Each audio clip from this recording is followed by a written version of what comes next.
경주시와 국립경주문화재연구소는 발굴조사 현장 및 발굴 과정을 국민들에게 공개하기 위해 2014년 쪽샘 유적 발굴관을 건립한 후 그해 5월부터 정밀 발굴조사에 착수하였습니다. 2015년까지는 44호분의 중심독을 설정하여 토착 조사를 진행하였고 44호분 주변으로 약 10기의 고분에 대한 현황 조사도 실시하였습니다. 2016년부터는 봉토 및 호석 조사를 진행하였고 2019년에는 호석 외곽 잔자갈 시설과 무덤지사를 진행 흔적을 확인하였습니다. 이 과정에서 행렬도 선강문 장경호와 말갑옷을 입은 말이 그려진 그릇 받침대가 출토되었습니다. 이는 현재까지 신라 회화에서 처음 확인된 사례로 복식과 인물묘사, 동물묘사 등의 내용 구성이 풍부하고 회화성이 우수해 귀중한 자료로 평가받고 있습니다. 당시 기자 간담회 및 현장 설명회를 개최하여 조사 성과를 국민들에게 빠르게 공개하였습니다. 2020년에는 봉토 및 매장 주체부 조사를 통해 피장자의 장신구 조합 일괄 등 최상급의 유물을 확인하였습니다. 당시 주인공이 착장한 장신구로 금동관, 금드리개, 금귀걸이, 가슴걸이, 은허리띠 장식, 금은 팔찌와 반지, 운모 등이 출토되었습니다. 또한 금동으로 된 비단벌레 장식, 돌절구와 도미 세트, 바둑돌 등 주인공의 높은 위계를 알 수 있는 유물들도 확인되었습니다. 21년에는 매장 주체부의 유물을 수습하고 적석부 해체 조사를 진행하였으며 22년 요관 및 적석부 기저부 조사를 실시하였습니다. 23년에는 목주혈 조사 및 호석 해체를 진행하여 드디어 6월 30일 쪽샘 44호분 발굴조사 대단원의 막을 내리게 되었습니다. 쪽샘 44호분은 신라 고문의 구조를 완전히 이해하기 위해 신라 적석 목관묘에 대한 온전한 조사가 이루어진 첫 사례입니다. 이를 통해 적석 목관묘의 구조와 축조 방식을 복원할 수 있는 다양한 근거 자료를 확보하였고 당대 신라 최고 지배층 사회의 장묘 문화를 이해할 수 있었습니다. 그동안 국립경주문화재연구소에서는 조사 성과를 바탕으로 고고학뿐 아니라 토목공학, 지질학 등 학제 간 협력을 통해 신라 고문 발굴조사의 새로운 유형을 제시하기도 하였습니다. 이를 토대로 앞으로도 더욱 철저한 고증과 심화된 학제 간 연구를 진행할 예정입니다.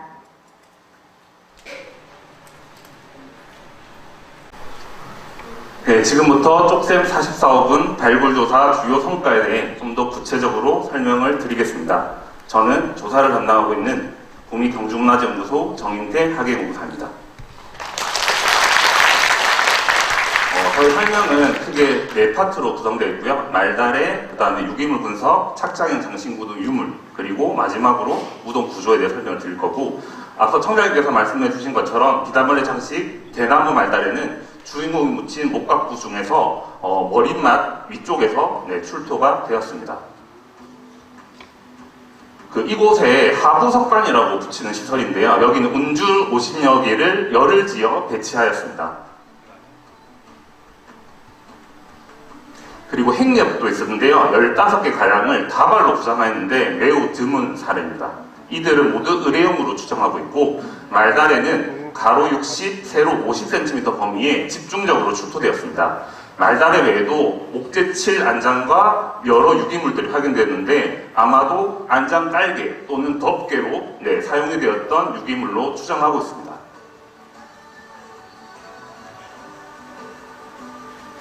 다음 말다래 앞면 장식을 자세히 보시면 심여평 장식, 금동제 보요구, 방구형 장식, 그리고 금동대 이 3개의 부속으로 구성되어 있습니다. 부속별로 많은 수량이 출토되었는데요. 심여평 장식 1개에는 비단벌레 날개 1쌍이 사용되었습니다.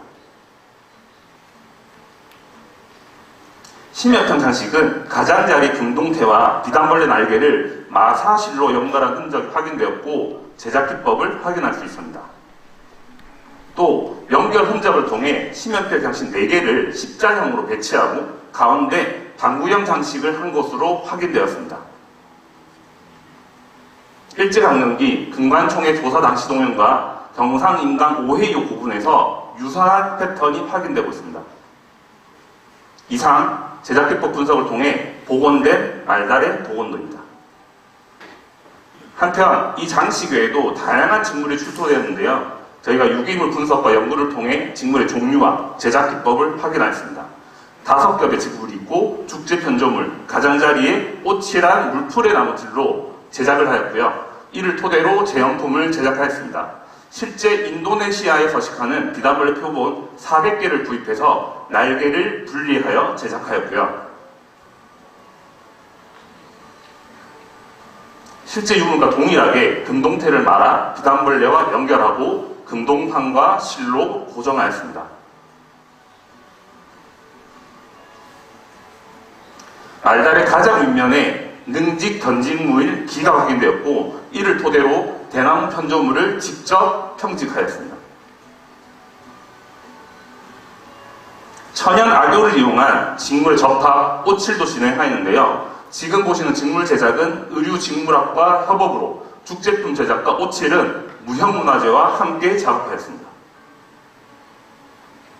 이렇게 제작된 말달의 트리 위에 비단벌레 심해편 장식, 보요부 장식, 금동대를 복온도에 맞게 실로 연결하여 재현품을 완성하였습니다. 다음은 말달 외 주요 출토 유물에 대해서 설명드리겠습니다. 유물은 목각부, 적석부, 호석 외곽 부분에서 출토가 되었습니다.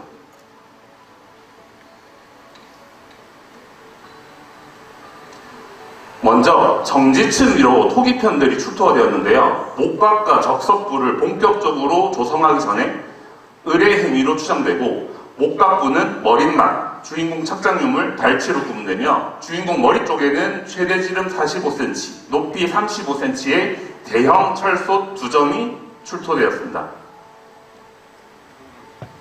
뚜껑은 다리 부분을 깨뜨린 그릇 받침을 뒤집어 사용했습니다.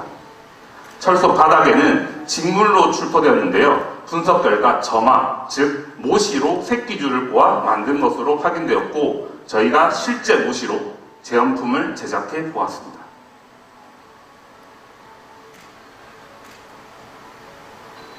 청동솥 2점 사이에는 청동솥 1점이 출토되었습니다. 황남대청 북분의 것과 유사한 형태입니다. 금속연기 위쪽으로 돌절구와 공이가 있고, 일본 히로사키 대학 가미조 노부이코 교수가 물을 이용한 전분 분석을 실시하였습니다.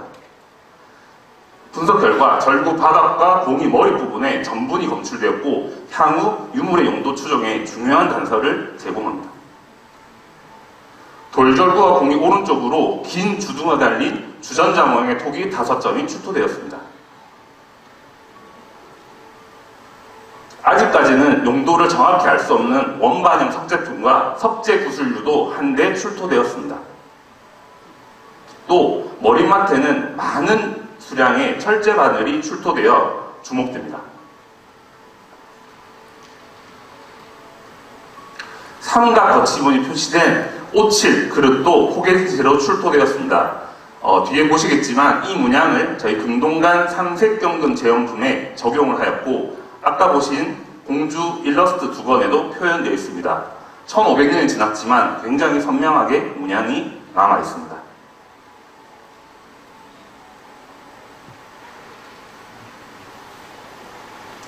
다음, 코를 남쪽으로 향한 금동 신발 한 쌍도 머리맡에 부착되어 있었고, 별도로 놓인 신발은 당시 장례 절차를 보여주는 중요한 유물입니다.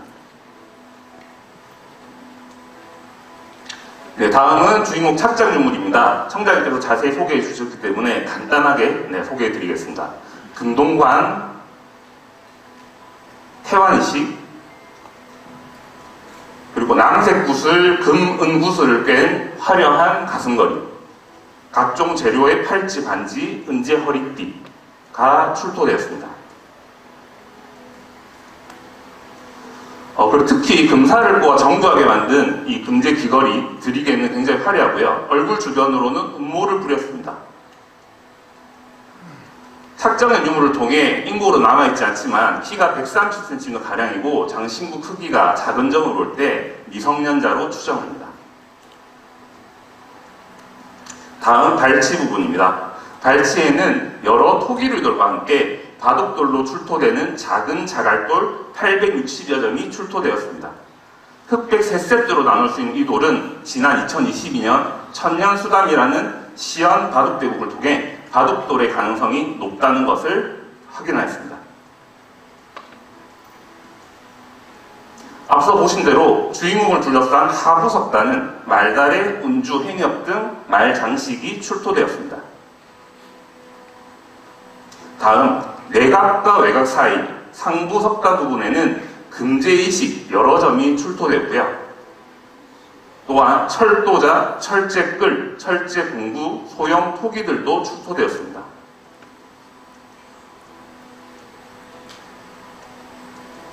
그리고 특히 운모도 출토가 되었는데 보통 운모는 사람 주변에 뿌리는 게 특징이라서 저희는 이 이식과 운모의 위치를 통해 석단을 따라서 순장자가 최소 4명 이상 있었던 것으로 추정합니다.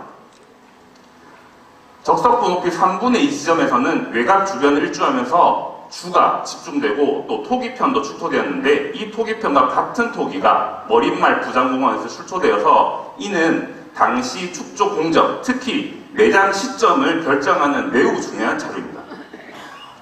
무덤 축조가 완성된 이후에는 재살했던 흔적으로 보이는 많은 토기들이 무덤 북쪽에서 출토되었고요. 앞서 영상에 보셨던 2019년에 성남문 장경호도 여기서 출토되었습니다. 44호부는 목각부 조사에서부터 눈에 보이지 않는 유기물 200여 점에 대한 분석을 실시하였습니다.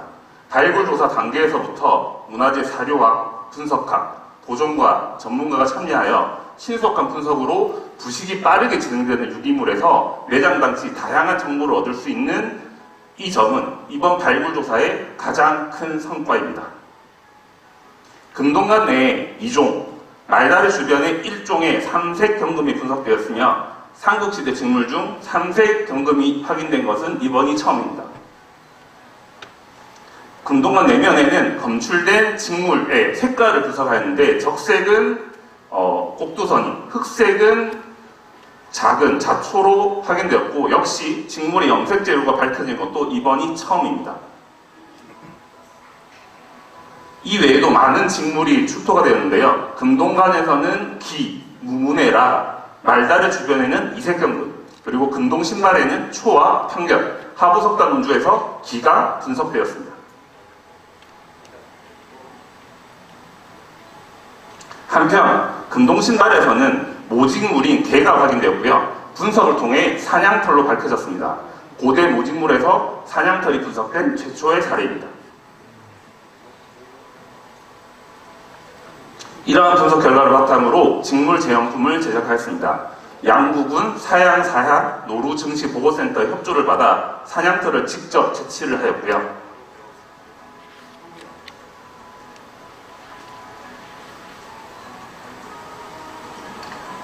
단국대학교 박은미 교수님의 총괄 아래 많은 분들이 이번 직물 제작에 참여를 해주셨습니다.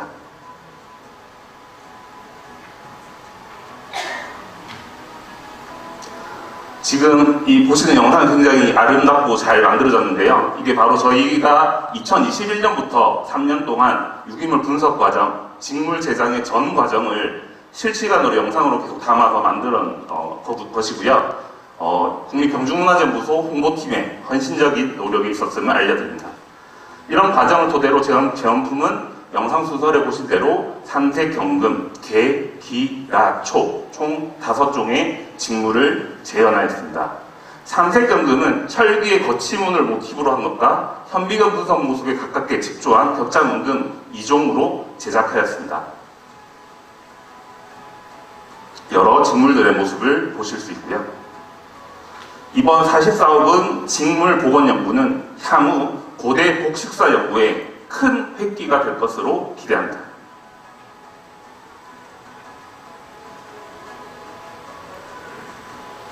네, 금동관 주변에서는 유기물 다발과 다발을 감싼 직물흔도 같이 확인이 되는데요. 피장자의 머리카락으로 이 유기물의 종류가 확인되었고 머리카락을 감싼 직물의 형태가 있기 때문에 여러 가닥, 많은 가닥, 좁은 가닥을 묶은 그런 머리 모양 꾸밈새도 추정할 수 있습니다. 주인공의 머리와 허리 부분에는 홍화 화분이 검색되었습니다. 홍화는 염색, 화장, 약용의 재료이자 헌화에 주로 쓰이는 국화과의 꽃입니다. 내장 장례 과정과 연관지어 볼 수 있는 자료입니다. 지금부터는 44호분의 무덤 축조 기법에 대해 살펴보겠습니다. 먼저 정지토, 목주혈, 묘강의 축조 순서를 확인하였습니다. 또한 목주의 위치와 배치 양상, 크기도 밝혀졌습니다. 또 적석부를 쌓기 전에 흙을 성토한 구간, 적석부 기초의 부해성렬은 이번 조사에서 최초로 확인된 것입니다. 목각부 내에는 순차적으로 크기가 다른 돌을 깐 양상, 목재 및 유기물을 통해 목각의 구조를 추적할 수 있는 근거도 확보하였습니다. 적석부 전면 조사로 목 가구조의 구조와 형태를 밝히고 적석부와 봉토분 사이에 있는 추정 재단은 44호분의 축조 공정을 명확히 구분짓는 중요한 시설입니다. 적석부 3구의 밀봉토, 이중의 호석 구조와 축조 순서도 확인하였고 고분 북쪽으로 대호 등 120여 점의 토기류는 축조 이후 제사의 구체적인 모습도 알 수 있습니다. 보시는 꺽쇠와 축분부는 목각부에서出土되었는데 목각의 구조, 결구 방식을 밝히는 중요한 자료이고 건축공학적 연구를 통해 앞으로 목각과 목가구조의 구조와 기능을 밝힐 예정입니다. 44호분은 유기물 분석 외에도 축조 재료의 석재 종류, 산지를 추정하는 지질학적 연구, 또 공정별 구조 안전성과 붕괴 과정 원인을 밝히기 위한 토목공학적 연구도 함께 실시하였습니다. 연구 결과를 토대로 부분 축조와 붕괴 과정 3D 모델링 영상을 제작하였습니다. 먼저 봉분 범위와 주축 방향을 설정을 합니다. 다음 정지토를 까는 단계입니다. 이후 목조 가구를 설치를 하고 묘강을 굴착하였습니다. 적석부를 구획을 한 다음에 묘강 바닥시설을 설치하였습니다. 이후 적석과 외곽을 설치하는데 적석은 전체 높이 3분의 2가량만 먼저 조성하였습니다. 내곽을 설치하고 내곽과 외곽에 석단을 설치합니다. 이후 주인공과 부장용구를 안치합니다. 주인공 안치 단계에 내장 의뢰를 했던 것으로 보이는 제단이 설치되었고요. 내곽을 밀폐하고 외곽 주변으로 적석부를 마무리합니다. 외곽을 밀폐한 후 성열과 점토열을 구획하여 봉토를 쌓아서 1차 봉토를 성토합니다. 목각 상부에는 적석을 한 뒤 점토로 밀봉을 합니다.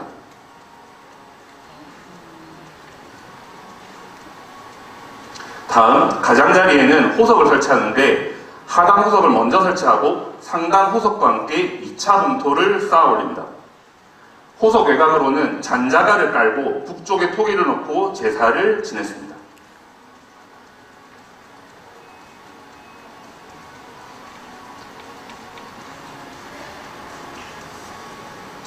토층조사와 토목공학적 분석을 통해 축조 이후의 붕괴 과정도 재현을 해보았습니다. 붕괴 전 모습이고 서서히 붕괴가 진행되는 과정입니다. 목각 붕괴 후에 봉토의 함몰 모습을 재현하였습니다. 봉분 붕괴된 이후에 봉분 정상부가 약간의 함몰이 이루어진 것을 관찰할 수 있습니다. 이상으로 쪽셈 44호분의 주요 조사 성과에 대해 설명을 드렸습니다. 향후 조사 자료를 면밀히 분석하고 건축공학적 분석 등 보다 면밀하고 심도 있는 연구를 진행할 예정이며 그 성과에 대해서도 앞으로 신속히 공개하겠습니다. 이를 통해 고대 신라인의 장례 문화를 밝히는 데 최선을 다할 것입니다.